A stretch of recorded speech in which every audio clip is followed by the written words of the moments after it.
এইমাত্র জামিন পেলেন ব্যারিস্টার সৈয়দ সাইদুল হক সুমন। জামিনের বিষয়টি নিয়ে একই বললেন মডেল ও ব্যারিস্টার প্রিয়া জান্নাতুল।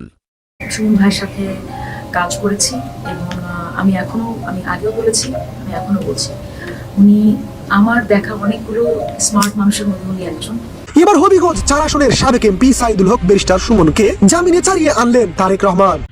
বাংলাদেশের যে কোনো মানুষকে যদি আপনি জিজ্ঞেস করেন যে বাংলাদেশ আওয়ামী লীগের মধ্যে হাতে গোনা ৩ জন ভালো মানুষ যদি আপনি খোঁজেন, এর মধ্যে একজনকে পাবেন, তার নাম হচ্ছে ব্যারিস্টার সাইদুল হক সুমন অথবা ব্যারিস্টার সুমন। এইমাত্র জামিন পেলেন ব্যারিস্টার সৈয়দ সাইদুল হক সুমন। দীর্ঘ আইনি প্রক্রিয়া এবং নানা নাটকীয়তার পর অবশেষে মুক্তির আলো দেখলেন আলোচিত এই আইনজীবী ও রাজনীতিবিদ। তার জামিনের খবরে রাজনৈতিক অঙ্গনে তৈরি হয়েছে নতুন আলোচনা, সামাজিক যোগাযোগ মাধ্যমেও বইছে মিশ্র প্রতিক্রিয়ার ঝড়। কারাগার থেকে বের হওয়ার পর সমর্থকদের ভালোবাসায় সিক্ত হন ব্যারিস্টার সুমন। অনেকেই বলছেন এটি শুধু একজন ব্যক্তির জামিন নয়, বরং একটি রাজনৈতিক বার্তা। এদিকে সুমনকে নিয়ে গুরুত্বপূর্ণ বার্তা দিয়েছেন মডেল ও ব্যারিস্টার প্রিয়া জান্নাতুল।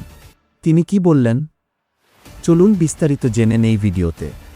বাংলাদেশের গ্ল্যামার জগৎ এবং আইন অঙ্গনের পরিচিত মুখ প্রিয়া জান্নাতুল সম্প্রতি সামাজিক যোগাযোগ মাধ্যমে সাবেক সংসদ সদস্য ব্যারিস্টার সৈয়দ সাইদুল হক সুমনকে নিয়ে তার করা একটি পোস্ট রীতিমতো তোলপাড় সৃষ্টি করেছে। সুমনের বর্তমান আইনি সংকট ও জামিন প্রার্থনা নিয়ে প্রিয়া তার লেখনীতে একাধারে সমবেদনা ও সাহসিকতার পরিচয় দিয়েছেন। প্রিয়া তার পোস্টে উল্লেখ করেন, যে মানুষটি আজীবন ন্যায় ও দুর্নীতির বিরুদ্ধে সোচ্চার ছিলেন, আজ তাকেই আদালতের কাঠগড়ায় জামিন প্রার্থনা করতে হচ্ছে, যা সময়ের এক নির্মম পরিহাস। তার মতে সুমন কোনো নির্দিষ্ট দলের ঊর্ধ্বে উঠে অন্যায়ের বিরুদ্ধে কথা বলতেন এবং দেশের স্বার্থে নির্ভয়ে আওয়াজ তুলতেন। প্রিয়া স্পষ্টভাবে বলেন, এমন মানুষ আমাদের আরো দরকার। বাংলাদেশকে এগিয়ে নিতে সাহসী, নীতিবান এবং স্পষ্টভাষী মানুষের বিকল্প নেই। গণতন্ত্রের সৌন্দর্য ব্যাখ্যা করতে গিয়ে এই মডেল ও আইনজীবী জানান, রাজনৈতিক মতাদর্শ ভিন্ন হতেই পারে, কিন্তু সততা ও উদ্দেশ্যই হওয়া উচিত মূল্যায়নের মাপকাঠি। তিনি আরো যুক্ত করেন, আর কোনো মামলা যদি হয়রানিমূলক হয়ে থাকে, তা যেন ন্যায়সঙ্গতভাবে পর্যালোচনা হয়ে দ্রুত নিষ্পত্তি হয়, এটাই সবার প্রত্যাশা। বাংলাদেশের যে কোনো মানুষকে যদি আপনি জিজ্ঞেস করেন যে বাংলাদেশ আওয়ামী লীগের মধ্যে হাতে গোনা ৩ জন ভালো মানুষ যদি আপনি খোঁজেন, এর মধ্যে একজনকে পাবেন, তার নাম হচ্ছে ব্যারিস্টার সাইদুল হক সুমন অথবা ব্যারিস্টার সুমন। মানুষ মাত্রই ভুল আছে, মানুষ মাত্রই ত্রুটি আছে, আমরা কেউই ভুল ত্রুটির ঊর্ধ্বে না। কিন্তু যিনি বাংলাদেশের মানুষকে মানবতা ইস্যুতে বলেন, সামাজিক কর্মকাণ্ড বলেন, সকল দিক থেকে আওয়ামী লীগ এর পরিচয়টার বাহিরে গিয়ে আরো একটা এক্সট্রা পরিচয় তৈরি করেছিলেন, তিনি হচ্ছেন ব্যারিস্টার সুমন। উচিত কথা বলার জন্য তাকে যুবলীগের একটা বড় পদ থেকেও পদ হারাতে হয়েছে, কিন্তু দিন শেষে 5ই আগস্টের আগে এই জুলাই অভ্যুত্থান আন্দোলন বা এই সমন্বয়কদের ইস্যুতে বেশ কিছু বক্তব্য দিয়ে বিপদে পড়েছেন। এর পাশাপাশি 5ই আগস্টের পর তিনি গ্রেপ্তার হয়েছেন। তো দীর্ঘদিন যাবৎ ব্যারিস্টার সুমনকে নিয়ে তেমন কোনো নিউজ না থাকলেও আজকে চাঞ্চল্যকর এক নিউজ এসেছে। বাংলাদেশ সুপ্রিম কোর্ট আইনজীবী সমিতি, ওই সমিতির 2026 এবং 27 মেয়াদের যে নির্বাচন আছে, সেই নির্বাচন আগামী 11 এবং 12 মার্চ অনুষ্ঠিত হতে যাচ্ছে। আর এবারের নির্বাচনে আওয়ামী লীগ সমর্থিত প্যানেল থেকে সম্পাদক পদে প্রার্থী হয়েছেন ব্যারিস্টার সুমন।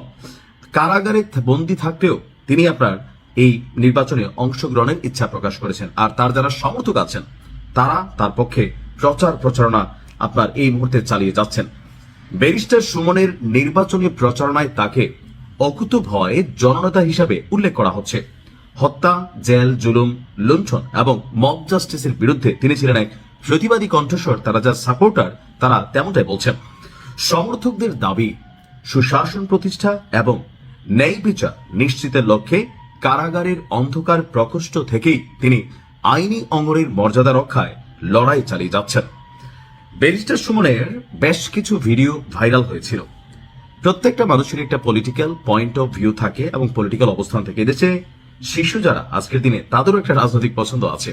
কেউ আওয়ামী লীগকে পছন্দ করে, কেউ বিএনপিকে পছন্দ করে, কেউ বা জামাতকে পছন্দ করে। আর আমরা যারা সুস্থ মানুষ আছি প্রত্যেকেই দল করি, তবে দলের অন্যায়ের বিরুদ্ধে খুব কম মানুষই কথা বলার সাহস পায়। আবার আপনি যদি কথা বলেন, যেমন ব্যারিস্টার সাইদুল হক সুমনের যুবলীগের যে পদটা হারিয়েছিল, আপনাদের কি খেয়াল আছে সেই ঘটনাটা কি? ঘটনা হচ্ছে সম্ভবত চুনারুঘাট থানায় তৎকালীন একজন ওসি সাহেব জয় বাংলায় স্লোগান দিয়ে তিনি একটা প্রচারণা চালাচ্ছিলেন। তো ব্যারিস্টার সুমন সেইটার প্রতিবাদ করেছিলেন। তিনি বলেছিলেন, আইনের মর্যাদায় যিনি থাকবেন, অর্থাৎ যিনি আইনের রক্ষক হবেন, তাকে দল মতের ঊর্ধ্বে থাকতে হবে। বাংলাদেশে কি জয় বাংলা বলা লোকের অভাব পড়েছে যে একজন থানার ওসি তিনি জয় বাংলা বলবেন? তো তিনি যখন জয় বাংলা বলেন, এটা একটা দলকে রিপ্রেজেন্ট করা হয়, তাহলে আইনের সুশাসন প্রতিষ্ঠা সেটা নষ্ট হয়। আর ব্যারিস্টার সুমন যখন এই বিষয়ে কথা বললেন, তখনই তাৎক্ষণিকভাবে আওয়ামী লীগ তাদের যে প্রতিহিংসা পরায়ণ চরিত্র, সেই চরিত্র থেকে ব্যারিস্টার সুমনকে যুবলীগের পদ থেকে অব্যাহতি দিয়ে দিল। তিনি সম্ভবত আইন বিষয়ক সম্পাদক অথবা ভালো কোনো একটা পদে ছিলেন। আর ব্যারিস্টার সুমন এই পদ থেকে সরার পরে তাকে বিভিন্ন পদ থেকে কিন্তু বহিষ্কার করা হয়েছে।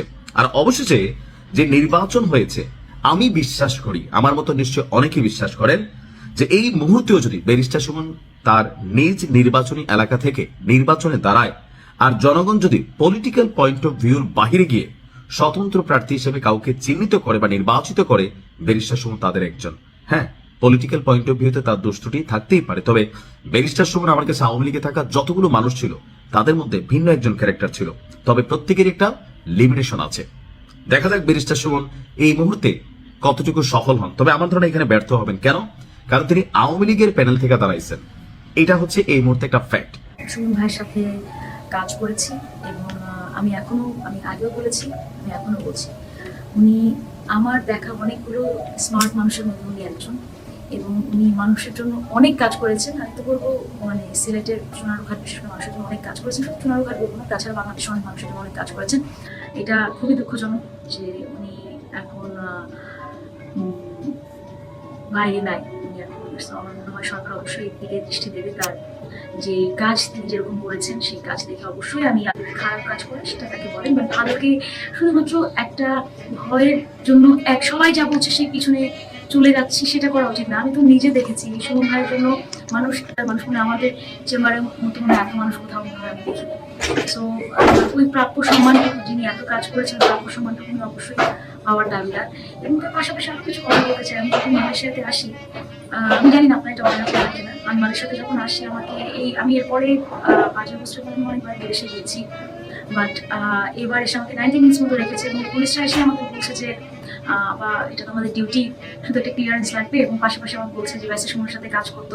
তো প্রিয় দর্শক, এতক্ষণ আমাদের সাথে থাকার জন্য আপনাদের অসংখ্য ধন্যবাদ। আর হ্যাঁ, আজ 26শে ফেব্রুয়ারি এই দিনটি ব্যারিস্টার সুমনের শুনানির তারিখ ধার্য করেছেন আদালত। আজকে কি হতে যাচ্ছে তা পরবর্তী আপডেটে আপনাদের জানিয়ে দেওয়া হবে। প্রিয় দর্শক, ব্যারিস্টার সুমনের জামিন কি আপনি চান নাকি না, এ বিষয়ে অবশ্যই আপনাদের মতামত আমাদের কমেন্ট বক্সে কমেন্ট করে জানাতে ভুলবেন না। আজকের মতো এখানে বিদায় নিচ্ছি, দেখা হচ্ছে পরবর্তী কোনো একটি আপডেট নিয়ে। আর হ্যাঁ, আপনি যদি আমাদের এই চ্যানেলে নতুন দর্শক হয়ে থাকেন তাহলে অবশ্যই চ্যানেলটি সাবস্ক্রাইব করে বেল বাটনটি অন করে রাখবেন। আজকের মতো এখানে বিদায় নিচ্ছি, দেখা হচ্ছে পরবর্তী কোনো একটি ভিডিওতে। ভালো থাকবেন সবাই, ধন্যবাদ সবাইকে।